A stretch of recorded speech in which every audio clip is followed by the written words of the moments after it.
430,000. That is the number that broke the internet this week. A screenshot one fan posted of the virtual ticket line at the US Open. 430,000 people stacked ahead of him before he could even reach a checkout page. And the story attached to it, the story you have already heard, is that this is Alex Eala. This is Eala mania. This is a 21-year-old from the Philippines pulling numbers no debutante has any business pulling. That is the take. And I am here to tell you it is wrong. Not wrong about Eala, wrong about the number. Because that queue, those 430,000 people, were not lining up for her. They were lining up for the men's singles final, a session she is not even in. The single most viral piece of evidence for Alex Eala's popularity this summer has nothing to do with Alex Eala. And here's what I find fascinating, and the reason I made this video. The real proof of her pull is a smaller number, a quieter number, a number nobody screenshotted. And once you see it, you cannot unsee it. So here is where we are going. First, I am going to show you exactly where that 430,000 comes from and why it keeps getting pinned on the wrong person. Then, and this is the part I actually care about, I am going to give you the one number that is provably, undeniably hers. The number a tournament director said out loud on live television. And then the thing almost nobody covered. The reason a sitting mayor of New York and the people who run this tournament rearranged how tickets get sold, partly because of who is walking onto their courts. 3 loops. I will pay off all 3 before we are done, and I am going to be fair to the other side, because the honest version of this matters more than the hype version. So here is the strongest case against everything I am about to argue.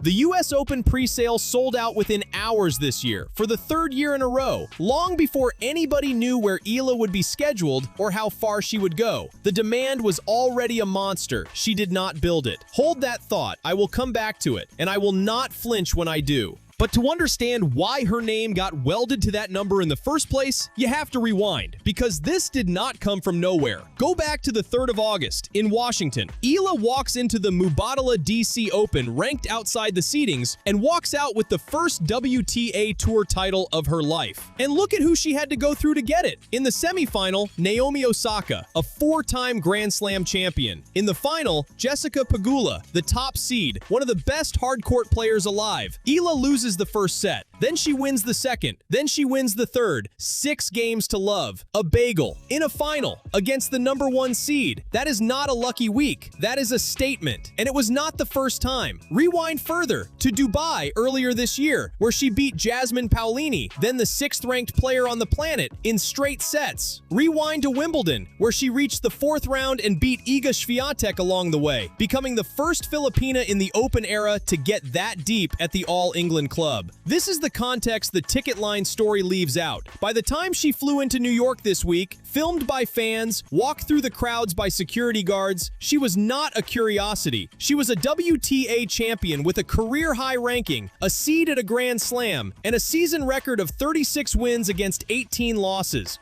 And I want to separate what is already happening from what has not started yet, because the two keep getting blurred. What is live right now, this week, is the build-up. She is in New York playing mixed doubles alongside Felix Auger-Aliassime. She is booked into the Stars of the Open exhibition against Iva Jovic. Fans are already swarming her at practice. But the thing everyone actually bought tickets for, the women's singles, has not begun. The main draw does not start until the 30th of August. So every ticket number you have heard is demand for something that, as I speak, has not yet played a single point. Sit with that. People are paying resale prices for a match that does not exist yet. Now hold that ranking in your head, because it is the foundation of everything else. A year ago, Eala arrived at this same tournament as a 20-year-old with nothing to defend and nobody expecting anything. She made history anyway, becoming the first player representing the Philippines to win a main draw match at a Grand Slam in the Open era. Then, she lost in the second round and flew home. That was the whole story. This year, she is not sneaking in. She entered the main draw directly. No qualifying, seeded, one of 128, expected to make a run. That shift, from a wildcard hopeful to a name on the seeding list in 12 months, is the engine under all of this. And if you are getting something out of me laying this out, do one thing for me and subscribe, because the singles draw lands this week, and I am going to be right here breaking down every step of her path. Now, back to the number. Where does 430,000 actually come from? It is real. I want to be clear about that because the temptation is to hear that the number is misleading and assume the number is fake. It is not fake. When the pre-sale opened, one prospective buyer posted a screenshot of the ticket queue for the men's final, and the counter showed more than 430,000 people ahead of him. Other fans reported seats that cost $600 last year listed at $2,400 this year. Resale for the men's final has reportedly climbed past $20,000 a seat. Even a billionaire, Bill Ackman, went online to ask how a $363 grounds pass squares with a non-profit whose stated mission is to grow the sport. The outrage is real. The scarcity is real. The number is real. It is just not hers. And here's the easy argument, the one every commentator will reach for. They will say, sure, the queue was for the men's final, but the whole tournament is on fire, and a rising star like Eala is part of the reason. That is true. It is also shallow. And if that is all I had for you, a vague claim that a hot player adds to a hot tournament, I would not have made this video, because you already knew that, and it proves nothing. A queue is not devotion. A price spike is not a fan base. Anybody can be swept along by a wave that was already cresting. So let me stop making the easy case and show you the hard one, the number that belongs to nobody but her. Because there are really 3 questions buried in here, and we have answered only one. First question, whose line was that? Answer, the men's final, not hers. Second question, if that line was not hers, does she have a line of her own? And third question, the hard one, if she does, is it big enough to actually mean something? Let me answer the second and the third together with a single story. This is the part I need you to sit with, because it is the whole argument. Rewind to the National Bank Open in Toronto a few weeks ago. Right after that Washington title, Eala is seeded 25th. The tournament plans to put her opening match on the Grandstand, their second court, which holds 2,800 people, and then they cannot. The tournament director, Karl Hale, goes on the Tennis Channel and explains it in plain language. The Grandstand seats 2,800, and they could not put her there because she had probably sold upwards of 5,000 tickets. Read that again. 5,000. They had to move one single player to their main stadium because her demand, one human being, outgrew a court built for 2,800.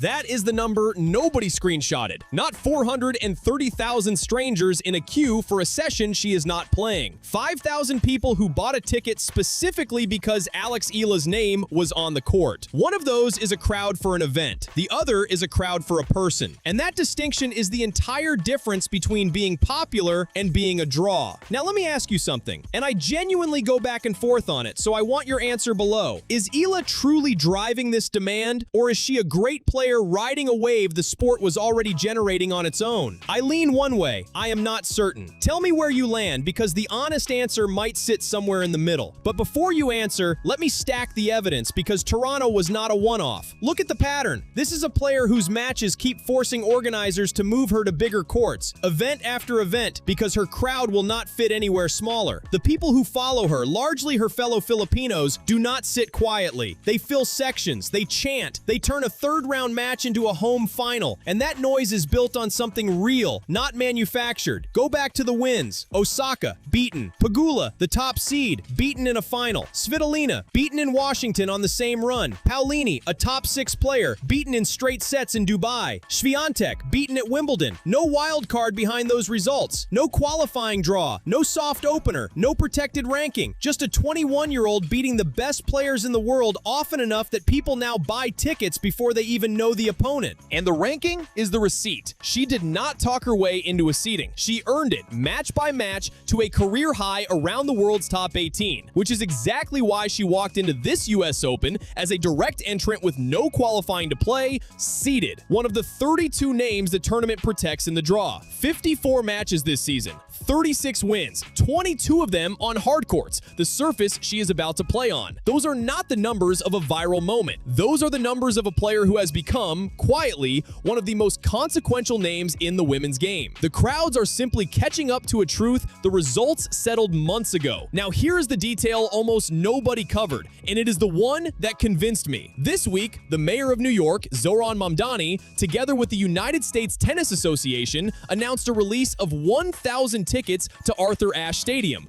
priced at $100 each for New York City residents only, up to 2 per person. Think about what that actually is. In a tournament where the average cheapest ticket is running near $290 and resale climbs into the thousands, the city cut a side door into a sold-out building. And the reason given, in plain words, was access, so that local fans could actually watch the world's best play in person. You do not build a side door for a player nobody is trying to see. That program exists because the demand to watch specific players had priced ordinary New Yorkers out of their own city's tournament. So let me keep my promise and make the strongest case against myself. Here it is. Eala did not create this market. The US Open was a monster long before she booked her flight. The pre-sale sold out in hours for the 3rd straight year on the strength of names far bigger than hers, and a men's final that had people 430,000 deep in a queue. If Eala had never picked up a racket, this tournament would still be one of the hardest tickets in sports. That is all true, and I am not going to pretend otherwise. The demand engine is bigger than any single player, and she is one carriage on a very long train. If you want to argue she is riding the wave more than making it, the numbers give you real footing. I mean that. But do not mistake honesty for surrender, because here is where I land. That 430,000 did not swell because of Eala. It did not need to. The tournament was already sold out. What her presence did was something narrower, and to me, more telling. It did not flip the demand. It narrowed the aim. It gave a slice of that enormous crowd a specific face to line up for. A face a tournament in Toronto had to relocate to its biggest court. A face a mayor built a 1,000-ticket door around. Zoom out past this one event and look at the arc. A junior champion here in 2022. The first Filipina to win a main draw match at a major 1 year ago on these same courts. And now a seed, a WTA champion, a player who bends where the crowds go. So here is my prediction, and I will audit it in the very next video. If Eala wins her opening match, the tournament puts her on one of its show courts, Armstrong or Ashe, before the first week is over, because the same math that moved her in Toronto applies here in New York. The draw lands this week, and I will be here to break down her first opponent the moment we know it. So let me leave you with the one question I cannot fully answer myself. When we say somebody is the biggest ticket in the building, what are we really measuring? The longest line? Or the one match they had to move to a bigger room?